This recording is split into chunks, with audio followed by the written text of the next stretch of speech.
ಇವತ್ತಿನ ದಿನ ನಾನು ಪಾಲಕ್ ಪೀಸ್ ಪಲಾವ್ ಮಾಡ್ತಾ ಇದ್ದೀನಿ. ಪಾಲಕ್ ಪೀಸ್ ಪಲಾವ್ ಮಾಡೋದಕ್ಕೆ ಇಲ್ಲಿ ನಾನು ಏನೇನು ತೊಗೊಂಡಿದ್ದೀನಿ ಅಂತ ಹೇಳಿದ್ರೆ 3 ಕಟ್ಟಷ್ಟು ಪಾಲಕ್ ಸೊಪ್ಪು ತೊಗೊಂಡಿದ್ದೀನಿ, ಜೊತೆಗೆ ಬಟಾಣಿ ತೊಗೊಂಡಿದ್ದೀನಿ, ಮತ್ತು 1 ಬಟ್ಲಿನಷ್ಟು ಮಶ್ರೂಮು, 1 ಕಟ್ಟಷ್ಟು ಕೊತ್ತಂಬರಿ ಸೊಪ್ಪು, ಪುದೀನ ಸೊಪ್ಪು, ಮೆಂತ್ಯ ಸೊಪ್ಪು, ಮತ್ತು ಇದೆಲ್ಲ ಒಗ್ಗರಣೆಗೋಸ್ಕರ ಕಸೂರಿ ಮೇಥಿ, ಕಲ್ಲು ಹೂವು, ಪಲಾವ್ ಎಲೆ, ಜೊತೆಗೆ ಸೋಂಕಾಳು, ಚಕ್ಕೆ, ಲವಂಗ ಮತ್ತು ಜಾಯ್ಕಾಯಿ ಪತ್ರೆ, ಏಲಕ್ಕಿ, ಜೊತೆಗೆ ಮೊಸರು.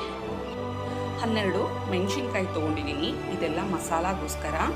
1 ಈರುಳ್ಳಿ, ಚಕ್ಕೆ, ಲವಂಗ ಮತ್ತು ಸೋಂಕಾಳು, ಜೊತೆಗೆ ಶುಂಠಿ, ಬೆಳ್ಳುಳ್ಳಿ, ಇದೆಲ್ಲನೂ ನಾನು ರುಬ್ಬೋದಕ್ಕೋಸ್ಕರ ತೊಗೊಂಡಿದ್ದೀನಿ. ಮೊದಲಿಗೆ ನಾನಿಲ್ಲಿ ಒಂದು ಪಾತ್ರೆನ ಕಾಯೋದಕ್ಕೆ ಇಟ್ಕೊಂಡಿದ್ದೀನಿ, ಮತ್ತು ಇದಕ್ಕೆ ಹಸಿಮೆಣಸಿನ್ಕಾಯಿ ಹಾಕೋತಾ ಇದ್ದೀನಿ. ಸ್ವಲ್ಪ ಎಣ್ಣೆ ಹಾಕಿ ಇದ್ರ ಜೊತೆಗೆ ಈರುಳ್ಳಿ, ಇದೆಲ್ಲ ಹುರ್ಕೊಂಡಿರೋದಾಗಿದೆ, ಹಾಗಾಗಿ ನಾನು ಇದನ್ನು ರುಬ್ಬೋದಕ್ಕೆ ಹಾಕೋತೀನಿ. ರುಬ್ಬೋದಕ್ಕೆ ನಾನಿಲ್ಲಿ ಶುಂಠಿ, ಬೆಳ್ಳುಳ್ಳಿ, ಚಕ್ಕೆ, ಲವಂಗ, ಸೋಂಪು, ಹುರಿದಿಟ್ಕೊಂಡಿದ್ದಂಥ ಈರುಳ್ಳಿ, ಹಸಿಮೆಣಸಿನ್ಕಾಯಿ, ಕೊತ್ತಂಬರಿ ಸೊಪ್ಪು, ಇದರಲ್ಲಿ ಅರ್ಧ ಪುದೀನ ಸೊಪ್ಪು ಹಾಕೋತಾ ಇದ್ದೀನಿ,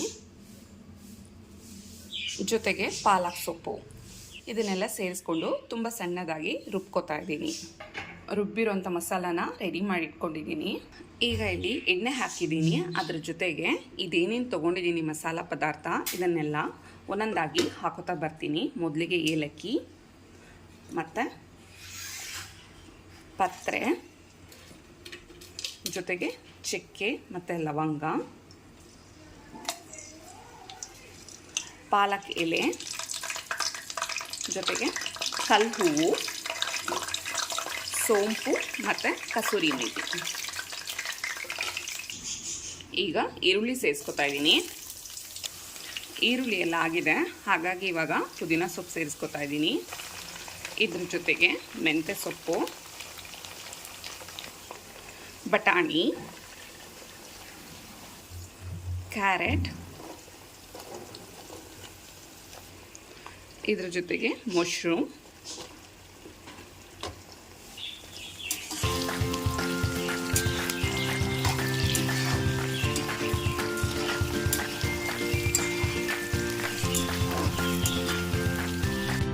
ಇದೆಲ್ಲ ಚೆನ್ನಾಗಿ ಎಣ್ಣೆಯಲ್ಲಿ ಸುತ್ತಿರೋದಾಗಿದೆ, ಹಾಗಾಗಿ ನಾನೀಗ ಮಸಾಲ ಸೇರಿಸ್ಕೊತಾ ಇದ್ದೀನಿ.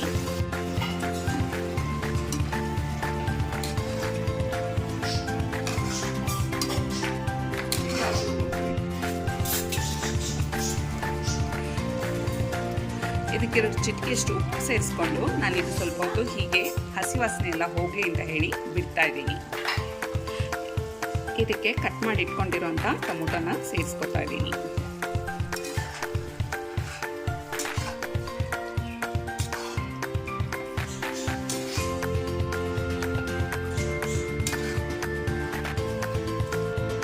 ಈಗ ಇದಕ್ಕೆ 1:2 ರೀತಿ ನೀರು ಸೇರಿಸ್ಕೊತಾ ಇದ್ದೀನಿ. ಈಗ ನೀರು ಕುದೀತಾ ಇದೆ, ಹಾಗಾಗಿ ನಾನು ರುಚಿಗೆ ತಕ್ಕಷ್ಟು ಉಪ್ಪನ್ನು ಸೇರಿಸ್ಕೊತಾ ಇದ್ದೀನಿ. ಮತ್ತು ಈಗ ಅಕ್ಕಿ ಸೇರಿಸ್ಕೊತಾ ಇದ್ದೀನಿ.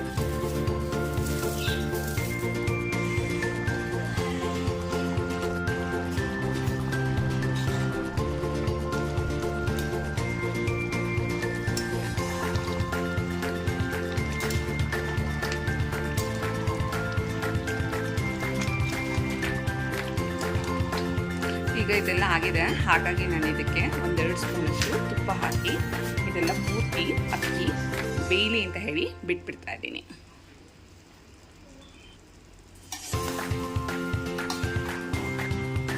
ಈಗ ಇದೆಲ್ಲ ಆಗಿದೆ, ಹಾಗಾಗಿ ನಾನು ನಿಮಗೆ ಸರ್ವಿಂಗ್ ಪ್ಲೇಟ್ಗೆ ಹಾಕಿ ತೋರಿಸ್ತೀನಿ ಯಾವ ರೀತಿಯಾಗಿ ಬಂದಿದೆ ಅಂತ ಹೇಳಿ.